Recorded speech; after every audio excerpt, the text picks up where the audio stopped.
My guest today was drawn into ministry for others because she was attracted to the universal truth principles that made a lot of sense to her. And we will be back with her in just a moment.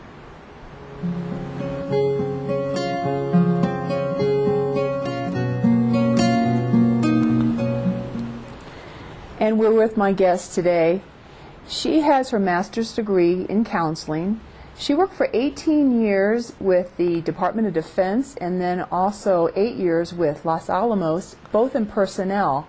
And she attended the Unity of Santa Fe Church for 8 years and was very drawn by the spiritual universal philosophy that that church brought to her. In fact, it convinced her to become a minister herself, and she became of 2000, and now she's the Unity Minister of Santa Fe. And I want to welcome Brendalyn Batchelor. Welcome. Thanks. It's great being here. Unity Santa Fe, or Unity as a church, has a different spiritual philosophy that obviously attracted you. Why? Can you talk a little bit about the spiritual philosophy of Unity? Well, when I first started attending Unity, which was in Hawaii back in the mid-'70s, I walked in because someone said it was like going to a Dale Carnegie course once a week. Huh. And I had been brought up as a traditional fundamentalist Christian. Mm-hmm. And I walked into Unity, and suddenly I knew that what they were teaching resonated within me as truth. It made sense to me. It was common. It was practical. And I just resonated with it, I guess is all I can say. It spoke to your heart. It spoke to my heart. Right. And I didn't really delve into the teachings. I just knew that what they said on Sunday made sense, and it helped me live my life. And it wasn't for another 10 years before I actually crawled into my second Unity church when life was challenging, and I decided that maybe instead of just learning this philosophy, I could actually apply it. Right. And that's when my life changed. So the spiritual philosophy of Unity how is it different from the fundamentalists that you started with? How did it just claim your heart like that?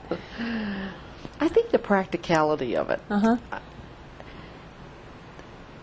It seems to me, at least in my upbringing in the traditional Christian church, there was a lot of emphasis on how bad people are, and about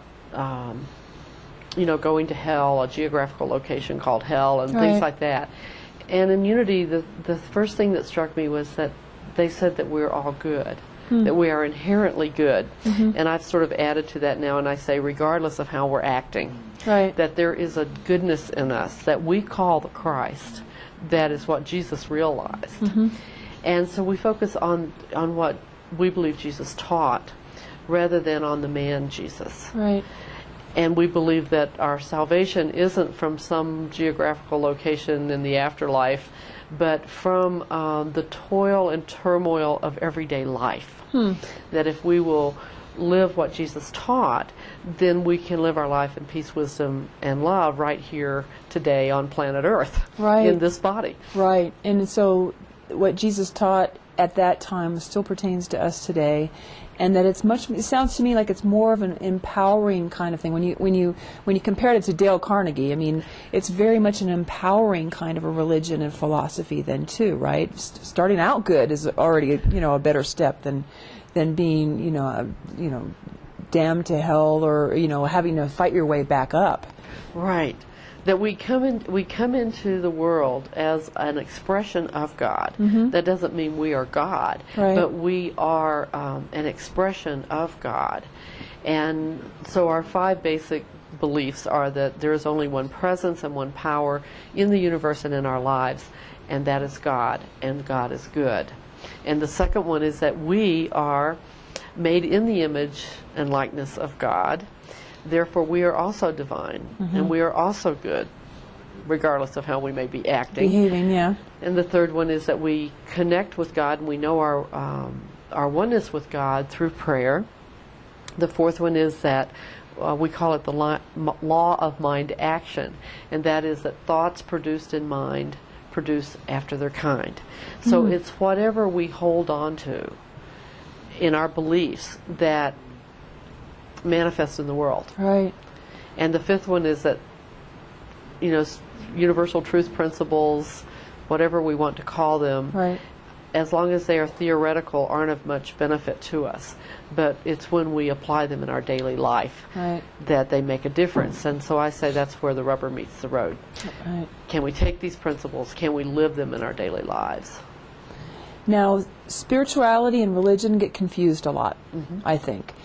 Do you think that a person needs a religious life, or they could have their own spiritual life separate from actually attending a church, and that's important? I think that we are innately spiritual. Yeah. We don't have a choice. Yeah. We are spiritual beings having a human experience. Right. And that religion is how man defines their spirituality, I guess is how I would say it. And so that we have different religious paths that I think have a lot in common. Some basic, and unity, the very word unity, is that oneness that we believe is common to all religions.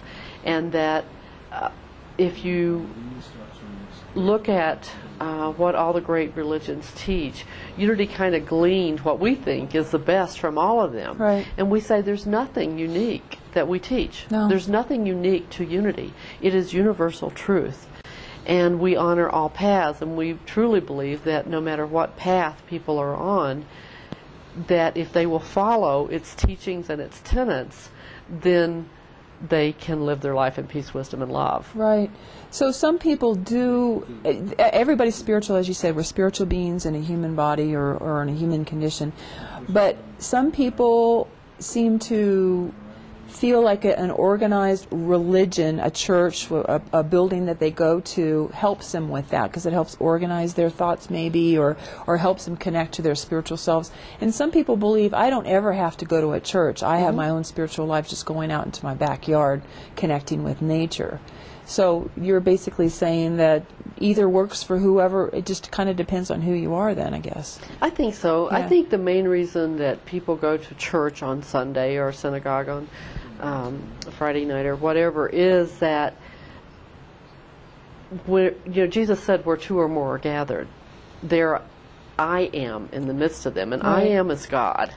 So that when we gather together with people of like consciousness, there is a difference. There's more energy there. It's like higher energy level, definitely. Absolutely.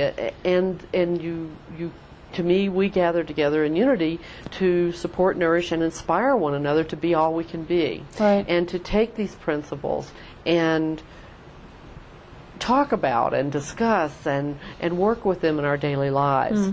And to me, that the real work for me when I started attending the second Unity Church that I crawled into because my life seemed to be in shambles, it was when I started going to the week during the week classes that my life started changing, because it was great to hear the philosophy on Sunday, and it always inspired me and it helped me get through. But then by Wednesday I needed something else.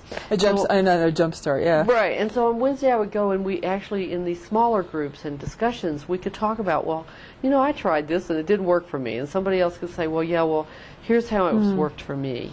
And that's when I started really